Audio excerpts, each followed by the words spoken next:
Halo teman-teman, kembali lagi bersama saya Riko Namaban. Nah, pada video berikut ini saya akan membahas tentang review jurnal.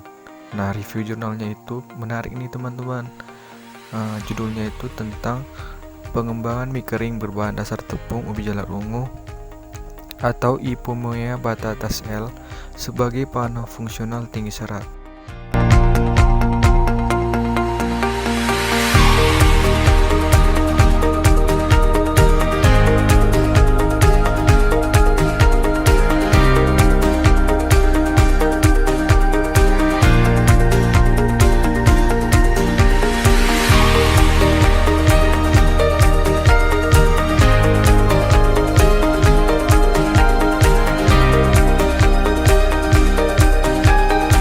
Masuk dengan pangan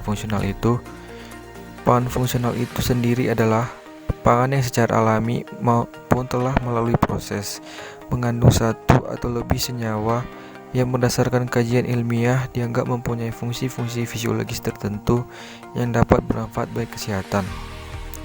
Jadi dapat kita tarik kesimpulan bahwa pangan fungsional itu dikonsumsi sebagaimana layaknya makanan dan minuman, tapi memiliki karakteristik berupa warna, tekstur, dan cita rasa yang dapat diterima oleh konsumen dan memiliki efek samping bagi kesehatan. Pangan fungsional ini tidak berbentuk kapsul, tablet, ataupun bubuk. Pangan fungsional tidak hanya pangan alamiah, tetapi juga pangan yang telah diolah dan memberikan efek potensial bagi kesehatan.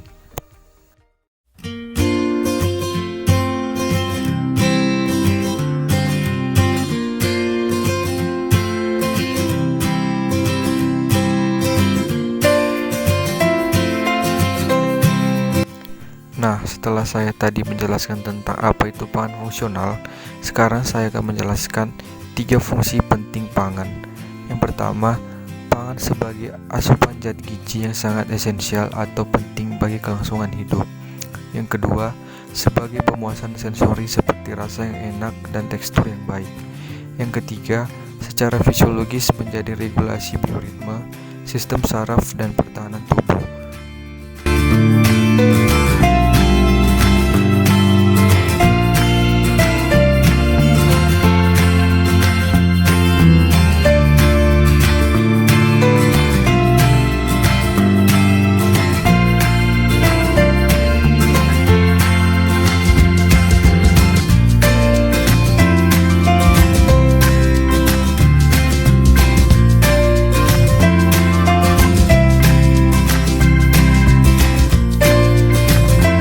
Seperti yang kita ketahui, ubi jalar adalah sumber serat yang sangat baik, terutama pada kulitnya. Serat merupakan unsur yang sangat penting untuk kesehatan pencernaan, mencegah sembelit dan penyakit serius seperti kanker dan usus besar. Ubi jalar itu sumber karbohidrat dan kalori yang cukup tinggi yang sangat dibutuhkan oleh tubuh kita.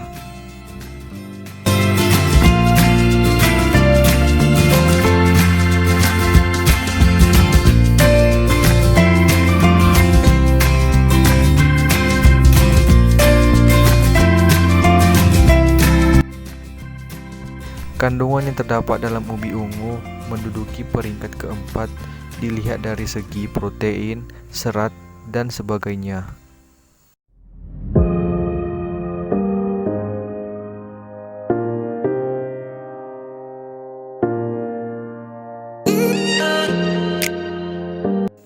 Ubi jalar juga merupakan sumber vitamin dan mineral sehingga cukup baik untuk memenuhi gizi di dalam masyarakat. Nah, pada umumnya ubi jalar ini memiliki ukuran bentuk yang bermacam-macam. Ubi jalar dapat dibedakan menjadi 9 jenis, yaitu yang berwarna putih, krem, kuning, orange, coklat, jingga, merah, merah muda, dan ungu.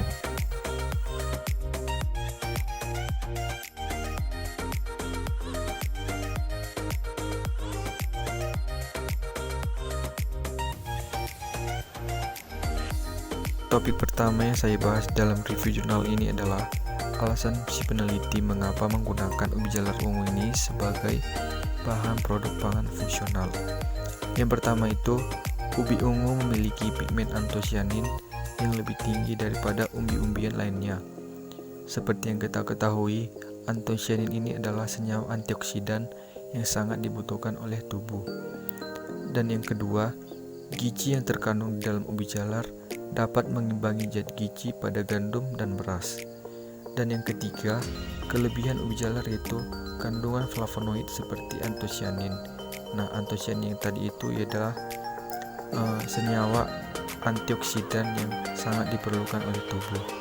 Nah, alasan terakhir yang paling penting yaitu konsumsi serat yang rendah di Indonesia menjadi faktor yang dapat menyebabkan obesitas. Obesitas merupakan salah satu contoh penyakit degeneratif. Contoh lain penyakit degeneratif ini seperti kardiovaskular, diabetes mellitus, dan beberapa jenis kanker. Nah, di sini peneliti menggunakan ubi jalar ungu sebagai bahan pangan alternatif yang dapat dikonsumsi oleh si penderita.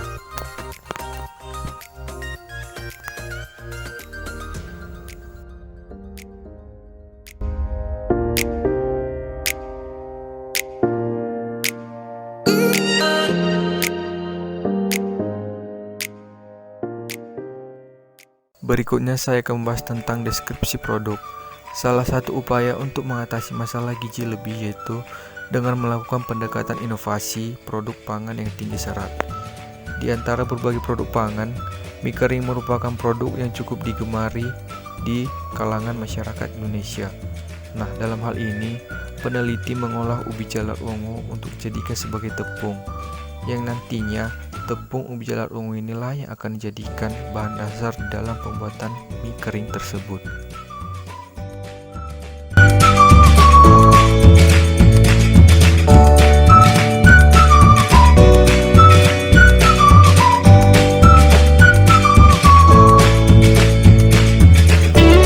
Adapun tujuan penelitian ini adalah mengembangkan formula mie kering tinggi serat berbahan dasar tepung ubi jalar ungu, yang nantinya tepung ubi jalar ungu ini akan ditambah dengan tepung beras dan ISP sebagai sumber protein. ISP ini merupakan tepung kedelai.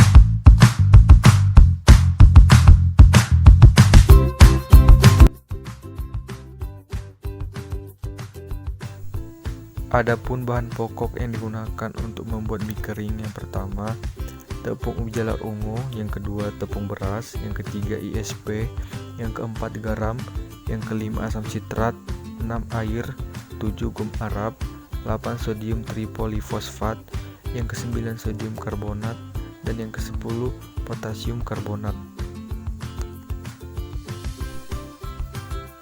Di samping itu, peneliti juga menggunakan bahan kimia. Fungsi dari bahan kimia ini adalah untuk uji kelayakan pada mie yang terbentuk secara analitis. Berikut sudah saya tampilkan beberapa bahan kimia yang digunakan.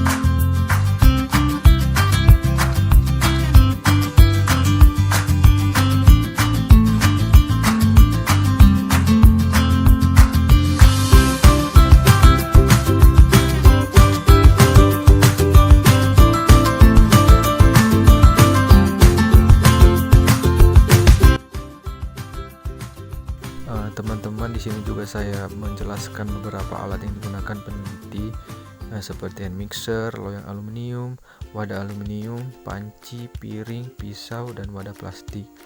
Nah, yang paling penting nih teman-teman, penelitian ini menggunakan alat cooking forming extruder single screw dengan suhu dan kecepatan tertentu yang menggunakan pengeringan angin yang disesuaikan dengan sifat tepung ubi jalar ungu.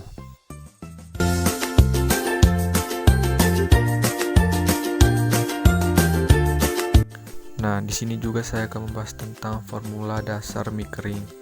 Formula dasar mie kering ini diperoleh dari penelitian sebelumnya yang telah dilakukan oleh Simajuntak pada tahun 2001. Pada penelitian ini terdapat perbedaan formulasi di mana tepung yang digunakan menggunakan tepung ubi jalar ungu, tepung beras, dan penggunaan ISP sebagai pengganti tepung kedelai.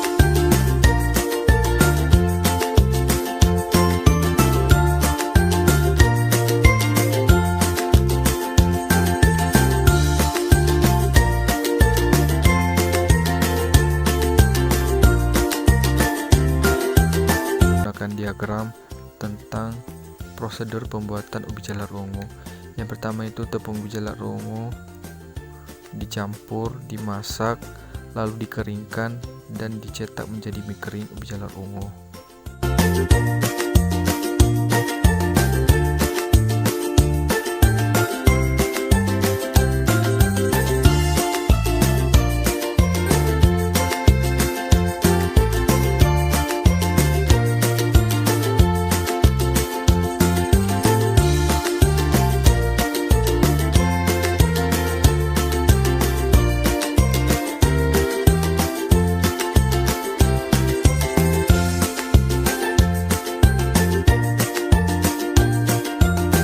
Fungsional. Menurut BPOM nih teman-teman, kandungan serat pangan dapat diklaim sebagai kandungan zat gizi tinggi serat jika terdapat serat pangan tidak kurang dari 6 gram per 100 gram. Nah, pembuatan mie kering dengan meningkatkan penggunaan tepung ubi jalar ini dapat menambah nilai kesehatan berupa daya antioksidan dan serat pangan. Oleh sebab itu, produk ini sudah dapat diklaim sebagai bahan pangan fungsional.